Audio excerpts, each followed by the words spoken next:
So here are a few of the materials that I've used whilst applying the actual sebring kit.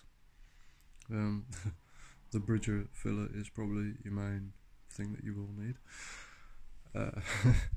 So here are some L brackets. I found that applying my front sebring valance in particular, these really helped just to sort of attach it onto the original mountings for the front steel valance that was there before.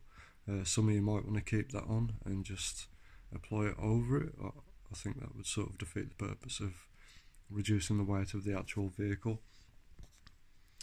But yeah, what I did was I applied this to the original mountings where the bolts that you will remove for the steel valance lay. So I just used those as your guide holes really on the top. If you can't find anything specific to the actual depth of the valance, you might want to cut a piece off and then re-drill a new hole to attach the valance from the top. It just makes it a bit more easier to actually hide the fixtures rather than actually filling over them.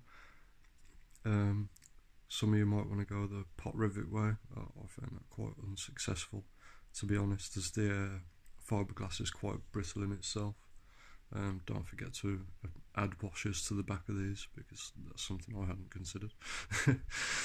For myself, I tended to use an array of different bolts just to fit them on. There's something that was going to secure it quite strongly that I could be sure of. So you might want to buy something that's a bit thinner or just something a bit more specific to your vehicle, whichever you think is best really. Tiger seal, that's sort of what I fixed the front sebring kit on with. So once you've applied these little beauties, I would just then line the actual top of the fiberglass kit with this tiger seal just to give it that extra bit of bonding. You'll know when you come to do it that you just sort of need something there to secure it a little bit more. Obviously it doesn't weigh much, so these little beauties are going to take the most of the stress. You just want to make sure that in between those gaps you've got some tiger seal or something that's going to bond it quite strongly. Anti-rust primer is probably a good option because when you take it off you're going to find that you're just going to add to your workload by having to sand things down and make sure the metal is actually clean, as you're not going to have access to it afterwards. So yeah, just make sure you've got something like Rusties or anti-rust primer or Amorite, something that's going to just protect your vehicle and keep it going for the longevity of its life. So Loctite, once you've come to your bolts, I would always add this stuff onto it just to make sure that they're going to stay exactly where they need to be. And then we come to the filling stage, I guess. So this under here is just some aluminium mesh.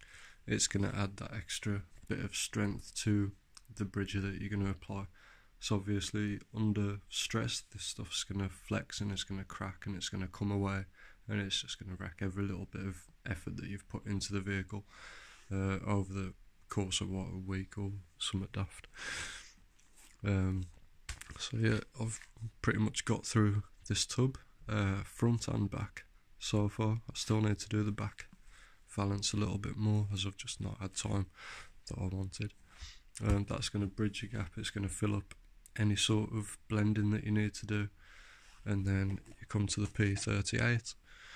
That's going to go over the top of it and just allow you to smooth out the bodywork that little bit more and make it a bit more of a professional looking job, to be honest. Always remember your safety if you're working with fiberglass and filler. It's horrible chemicals and it stinks, and they do suggest that you wear eye protection as well, which is something that you can choose to do or choose not to do. If you're fortunate enough to have a compressor, you might want to get yourself one of these bad boys, because that is going to help you greatly. On the front valance I didn't have that to hand, I was still setting it up, but coming to the rear valance, it has really helped, and it's cut down my work time a great deal. So I would actually swear by one of these. Once you've got your valances on and done and smoothed down to the level that you want, so I'll probably go for the primer just to protect it. Don't forget, the primer, it carries moisture, so if you're going to be working in less than hot conditions like we've had recently in Britain, you might want to just apply some of that and just whack a top coat on as soon as possible, because that's going to come through in your final stages. Okay guys, I hope that's helped. Just check out my next video and I'll try and give you some more advice. Thanks for watching.